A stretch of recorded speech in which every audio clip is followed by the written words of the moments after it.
네, 오늘 제가 한번 이야기해보고 싶은 내용은 이겁니다. 팬데믹 이후 사람들이 얼마만큼 돌아올까? 사실 종교라는 것은 성사성도 중요하지만 직접 만나서 이야기하는 것이 굉장히 중요합니다. 그러면 직접 만나서 기도하고 함께 나누고 함께 이야기를 나누는 과정, 그런 것이 어려워진 상황에서 사람들은 신앙 안에서 어떤 걸 느꼈을까요? 만약 코로나 이전에, 그 팬데믹 이전에 우리들이 하느님과 개인의 관계가 잘 맺어져 있고 공동체 안에서 그 관계 맺음을 도와주거나 이끌어주는 장치가 시스템이 되어 있다면 사람들은 쉽게 떠나지 않았을 겁니다. 하지만 사람과의 관계 혹은 신부님과의 관계를 중심으로 이루어졌다면 팬데믹 이후 사람들은 신앙생활이 가도 되고 안 가도 되는 선택 사항이 됐지 내 신앙을 위해서 반드시 해야 된다라는 것은 사라지게 되었을 거예요. 그러다 보니 팬데믹 이후 사람들이 얼마큼 돌아올 수 있을까라는 고민에서 이제 쉽게 답하기 어려운 시기가 되었습니다.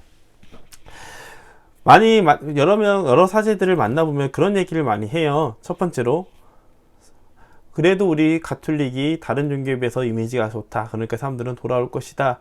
혹은 호감이 높으니 세례받는 사람들이 꾸준히 늘어날 것이다.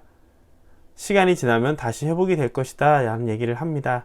하지만 이분들이 잘 모르는 부분이 하나 있더라고요. 이미 오래전부터 종교 자체에 대해 관심을 가지고 있는 사람들은 줄기 시작했고요.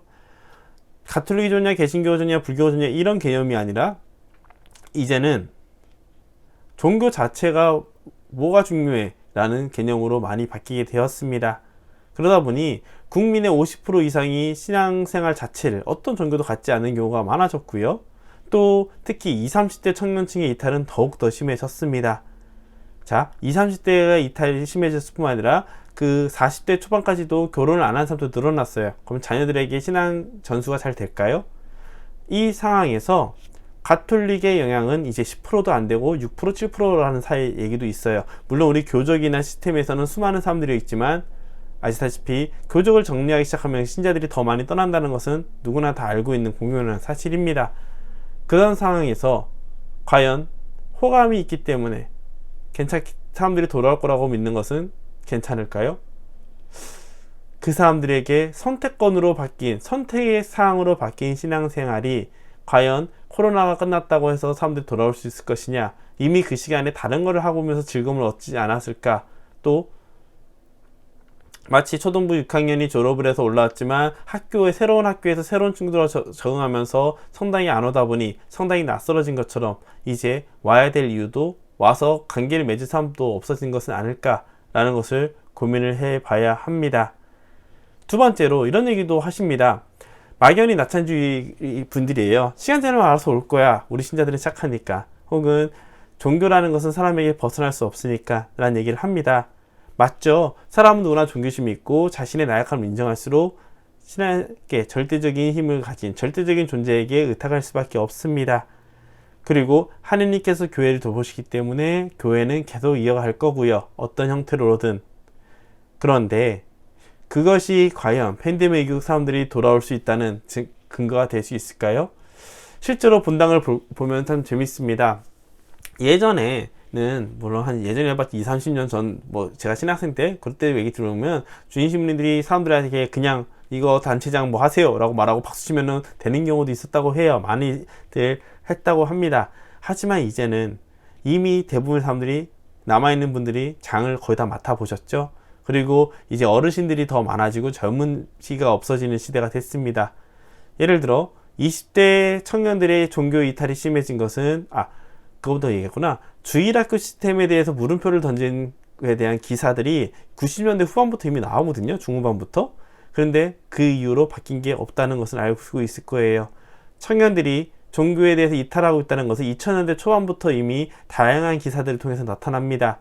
그리고 주일학교와 청년이 위급했다는 그 기사들이 살았던 시대가 이제 40대예요. 30, 40대 사이거든요. 그 사람들이 성당에서 가장 없는 상태가 됩니다. 그러다 보니까 이제 신부님들이 직접 전화해서 봉사를 하라고 해도 거절하는 사람들이 많고 전화를 아예 안 받는 경우도 많이 있습니다. 여러 가지 이유를 대면서 피하는 사람도 많아졌고요. 종교에 무관심한 시대가 되었는 상태에서 과연 사람들이 다시 돌아올까요? 만약 그 전에 막연한 낙천주의를 가진 사람들에게 막 시키면 직접 전화를 하고 얘기하면 도와줄 거다라고 생각하는 신부님들에게는 이미 사람들이 봉사를 떠난 사람들이 많고 돌아오지도 않고 아예 성당으로부터 거리를 두었다는 걸 기억한다 했을 때 가능한 얘기인지 잘 모르겠습니다. 그 상태에서 팬데믹이 안정화되면 과연 사람들은 얼마나 돌아올까요? 네, 이런 점에서 저는 이런 얘기를 생각합니다. 과거의 영광에만 매여 있으면요, 오늘의 현장을 볼 수 없고요, 오늘의 현장을 보지 못하니 미래를 준비할 수가 없어요. 2년의 코로나 시기 동안 우리는 코로나 이후에 대해서 무엇을 준비했을까요?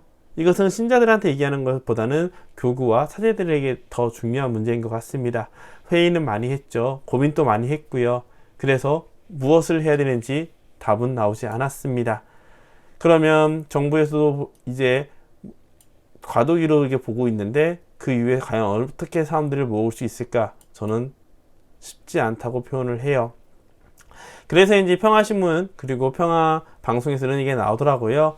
타일 종교 형상과 신호들을 통해서 신앙에서 멀리 떨어진 사람들의 이야기를 듣고 경청을 통해서 우리의 모습을 바라보면서 앞을 미래를 생각을 해보자, 공감대를 형성해보자 라는 식의 이야기가 나온 것 같아요. 이런 걸 보면은 저는 개인적으로는 팬데믹이 끝났다고 해서 사람들이 돌아올 이유는 근거는 잘 찾지를 못하겠습니다. 어르신들은 많이 돌아오실 거지만 20대부터 50대까지의 사람들은 선택지로 남겨놓지 찾아올 가능성이 떨어진다고 생각을 해요. 종교 팬데믹 기간 동안 가지고 있던 종교의 민낯들, 아픈 병자성사나 그런 거를 오지 못하거나 장례미사나 그런 걸 오지 못하거나 신앙적인 돌봄을 받지 못하거나 이런 모습들, 그리고 이미 다른 곳을 통해서 위안을 얻고 기쁨을 얻었던 모습들을 기억한다면 열정적인 소수와 무관심적인 다수가 될 것으로 예상을 하게 됩니다. 그러면 우리는 지금 무엇을 해야 될까? 만약 성당에서 단체를 참석하고 있는 이들, 단체원이거나 단체장이라면은 그저 끝났으니 사람들 오라고 전화하기보다는 우리가 있는 단체를 유지를 할 것인가 말 것인가를 먼저 고민해 보시고, 유지를 하기로 결정했다면 그 단체가 가지고 있는 정체성을 키워서 누가 봐도 함께 하고 싶은, 저기서 내가 같이 하고 싶다는 생각이 들 만큼의 매력을 준비를 해야 될 겁니다. 또 단체나 그런 걸 맞지 않는다면은 이제 사제들과 수도자들 그리고 본당을 식별하면서 단순히 예전의 과거를 회귀하기 위한 봉사가 아니라 이 시대에 맞는 시스템을 그리고 봉사를 통해서 기쁨을 얻고 신앙의 성장을 얻는 방법을 찾는 것도 중요할 겁니다. 하지만 여기서 조심해야 될 것은 이때 잘못된 신앙과 잘못된 관계로 유혹하는 많은 손길들이 있다는 걸 기억하면서 오히려 더 성서와 교리에 대한 기반을 닦고 내 체험을 통해서 하느님을 바라보면서 신앙생활을 하는 그런 지혜로움을 찾을 수 있길 바랍니다.